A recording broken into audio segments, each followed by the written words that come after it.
Selamat datang di channel ini. Tiongkok sedang mengubah dan mengguncang dunia dengan cara-cara yang akan menjadi pusat pengalaman kita di masa mendatang. Negara ini layak mendapatkan perhatian yang jauh lebih besar daripada yang diterimanya saat ini.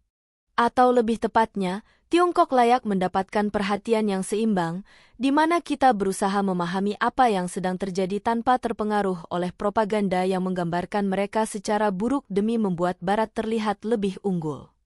Mari kita mulai dengan menyatakan bahwa pencapaian Tiongkok benar-benar fenomenal.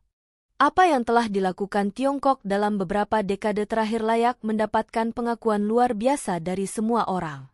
Ini adalah salah satu kisah pertumbuhan ekonomi terbesar dalam sejarah umat manusia. Selama 70 tahun terakhir, negara ini berhasil mengangkat lebih dari 1 miliar orang dari kemiskinan ekstrim dan membawa mereka ke dunia modern. Dengan populasi lebih dari 1,4 miliar, pencapaian ini belum pernah terjadi sebelumnya. Sebagai perbandingan, seluruh Eropa membutuhkan waktu 2 hingga 3 abad untuk mencapai hal yang sebanding dengan rekor pertumbuhan Tiongkok dalam 7 dekade tersebut. Namun, tentu saja, ada sisi baik dan buruk dari perkembangan ini. Tidak ada yang menyangkal bahwa ketika berbicara tentang pertumbuhan ekonomi, keluar dari kemiskinan, serta menciptakan realitas ekonomi modern dalam hal produksi dan distribusi barang dan jasa, Tiongkok telah menjadi negara dengan pencapaian paling luar biasa. Selama 70 tahun terakhir, tidak ada negara lain yang mampu menyamai Republik Rakyat Tiongkok. Meskipun ada banyak perbedaan pandangan, berpura-pura bahwa fakta-fakta ini tidak benar tidak akan membantu kita memahami situasi secara lebih baik. Sebaliknya, memahami keunikan dan perbedaan Tiongkok dalam hal politik, ekonomi, dan budaya adalah langkah penting. Misalnya, persaingan antara Tiongkok dan Amerika Serikat berbeda dari kompetisi tradisional antara negara-negara kapitalis seperti Inggris, Prancis, atau Jepang. Tiongkok menawarkan model yang berbeda, masyarakat yang tidak menyebut dirinya kapitalis, tetapi sosialis, dengan peran besar pemerintah dan partai komunis dalam mengatur negara. Persaingan ini juga berbeda dari yang pernah terjadi antara Amerika Serikat dan Uni Soviet.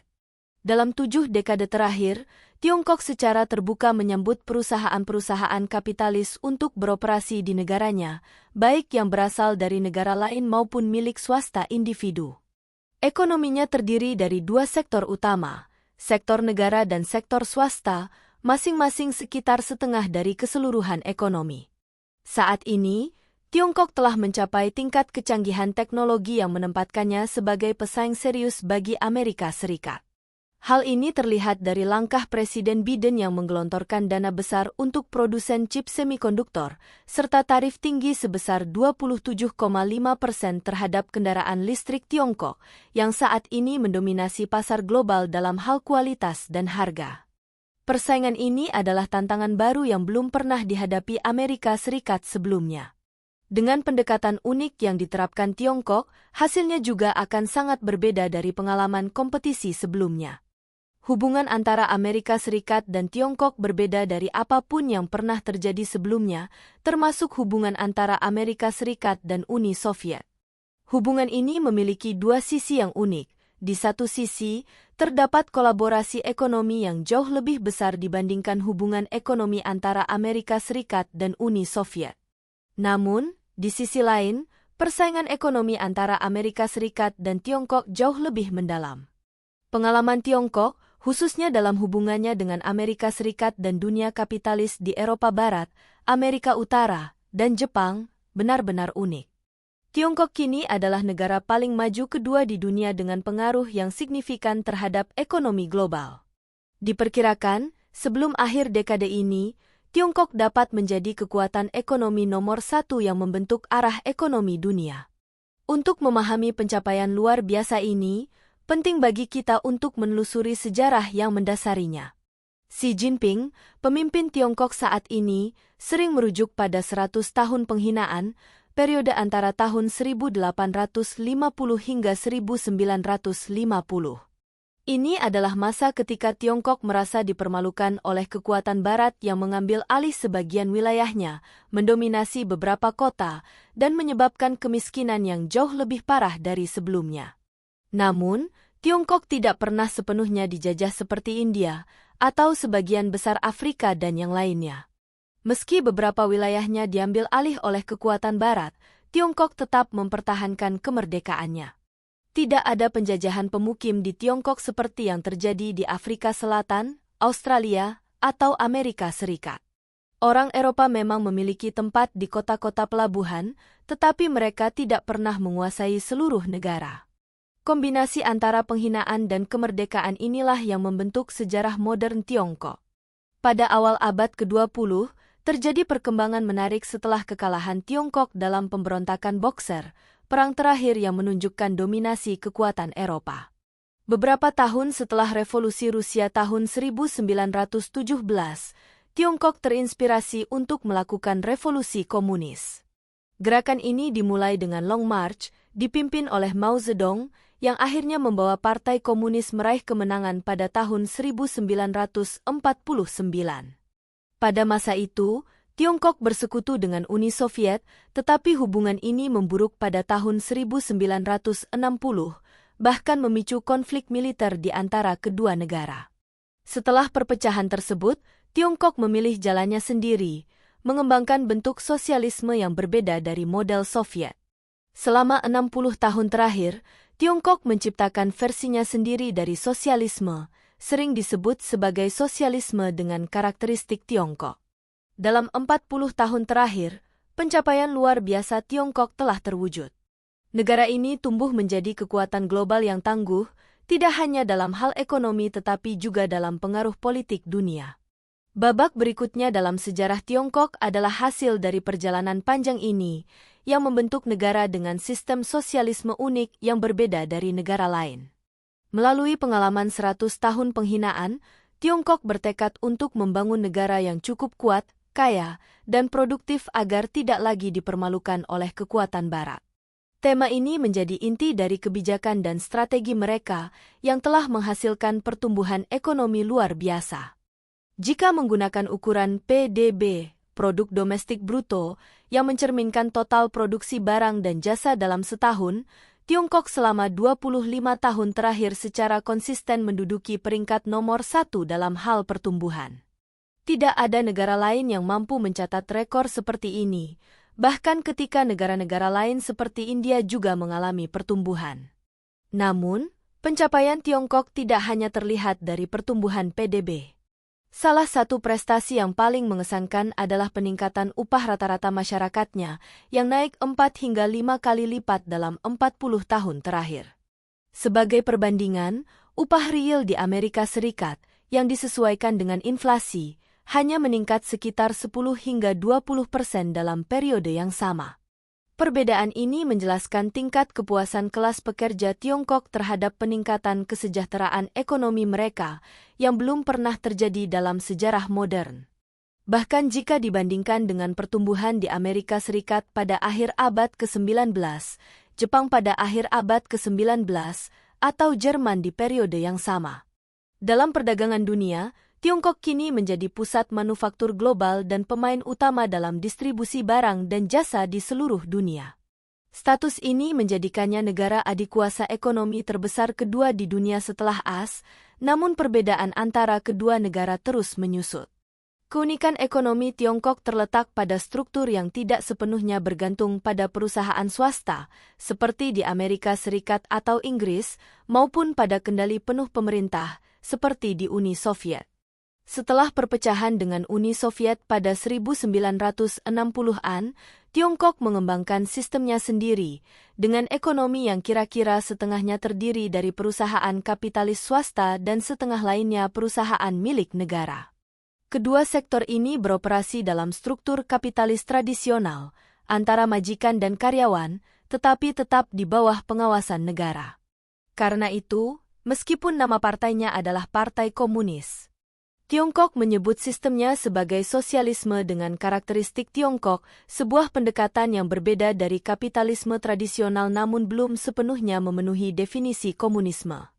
Ini adalah cara yang unik dan inovatif untuk mendefinisikan ulang konsep-konsep tersebut. Salah satu contoh menarik dari pendekatan ekonomi Tiongkok adalah perencanaan pembangunan perumahan. pemerintah dan partai komunis yang mengarahkan ekonomi seringkali membangun perumahan sebelum kebutuhan aktual muncul. Akibatnya, beberapa daerah di Tiongkok memiliki banyak bangunan kosong, bahkan kota-kota dengan apartemen yang belum dihuni. Hal ini bukanlah kesalahan atau kegagalan perencanaan, melainkan bagian dari strategi jangka panjang mereka untuk mengantisipasi pertumbuhan kota di masa depan. Pendekatan seperti ini seringkali disalahpahami oleh Barat sebagai kekeliruan, padahal sebenarnya mencerminkan perbedaan fundamental dalam cara Tiongkok mengatur ekonominya. Strategi ini, meskipun kontroversial, telah menjadi bagian dari keberhasilan besar mereka dalam membangun ekonomi yang tangguh dan dinamis. Transformasi ekonomi dan sosial Tiongkok. Tiongkok memiliki pendekatan unik terhadap pertumbuhan dan pembangunan ekonomi yang seringkali berbeda dari sistem Barat. Salah satu strategi mereka adalah membangun infrastruktur, termasuk perumahan, sebelum kebutuhan aktual muncul. Meskipun sering disalahpahami sebagai kesalahan, ini adalah bagian dari perencanaan jangka panjang untuk mengantisipasi pertumbuhan penduduk dan urbanisasi. Dengan cara ini, Tiongkok memastikan bahwa ketika orang-orang pindah dari pedesaan ke perkotaan, apartemen dan fasilitas sudah tersedia. Transformasi luar biasa lainnya adalah migrasi besar-besaran ratusan juta orang dari wilayah pedesaan ke kota-kota industri modern.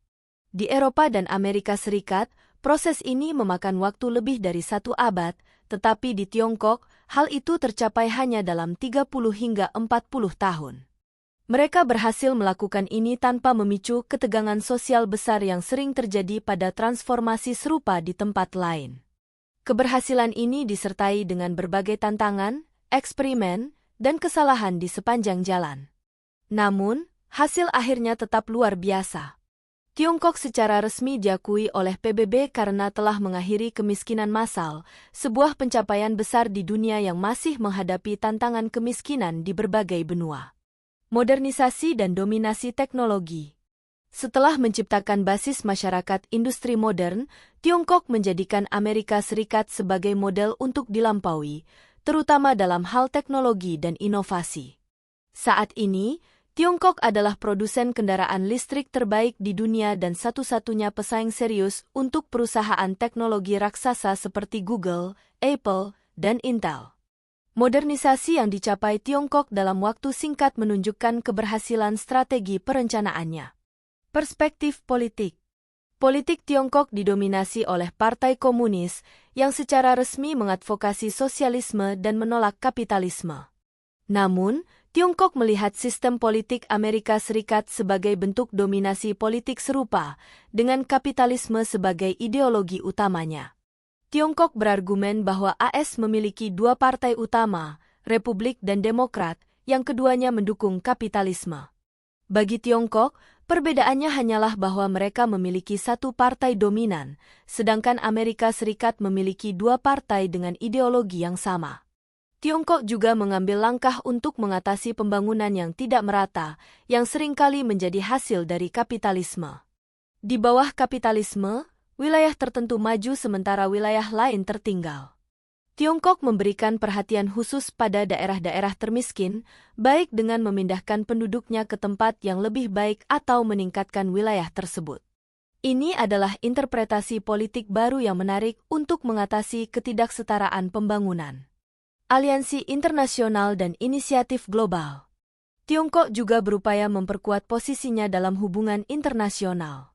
Dengan inisiatif Sabuk dan Jalan, Belt and Road Initiative, mereka membangun jalur perdagangan global yang menghubungkan Tiongkok dengan Eropa, menghidupkan kembali semangat jalur sutra lama.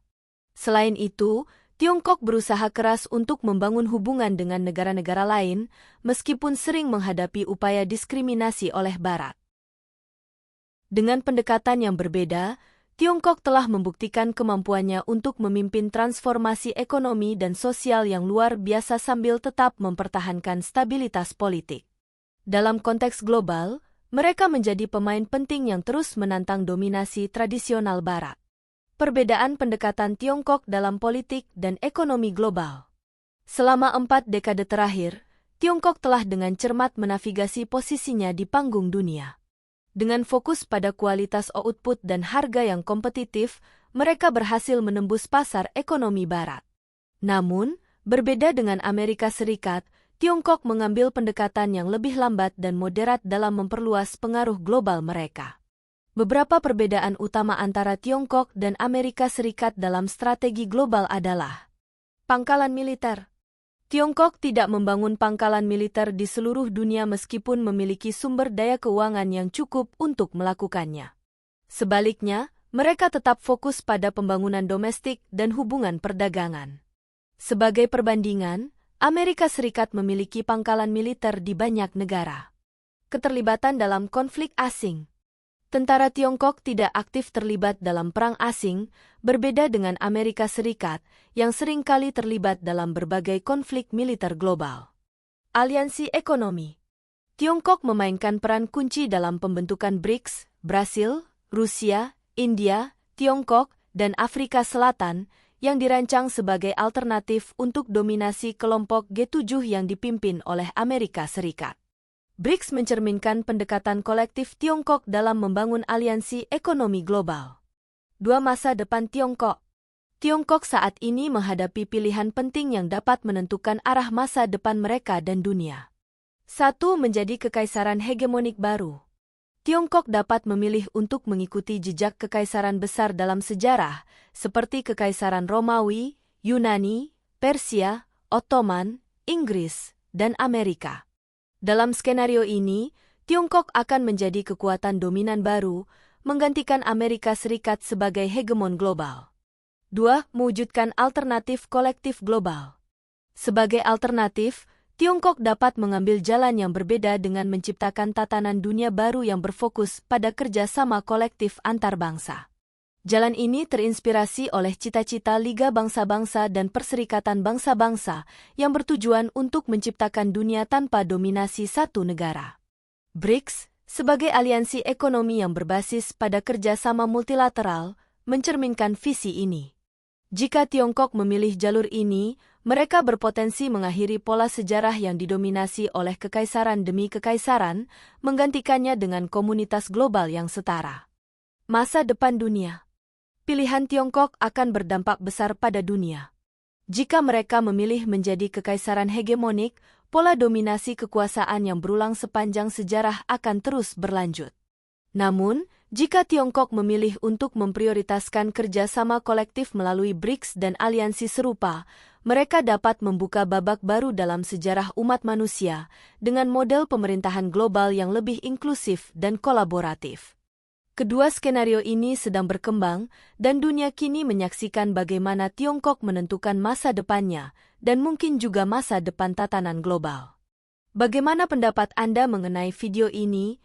Jika Anda punya pendapat, silahkan tuliskan pendapat Anda pada bagian komentarnya.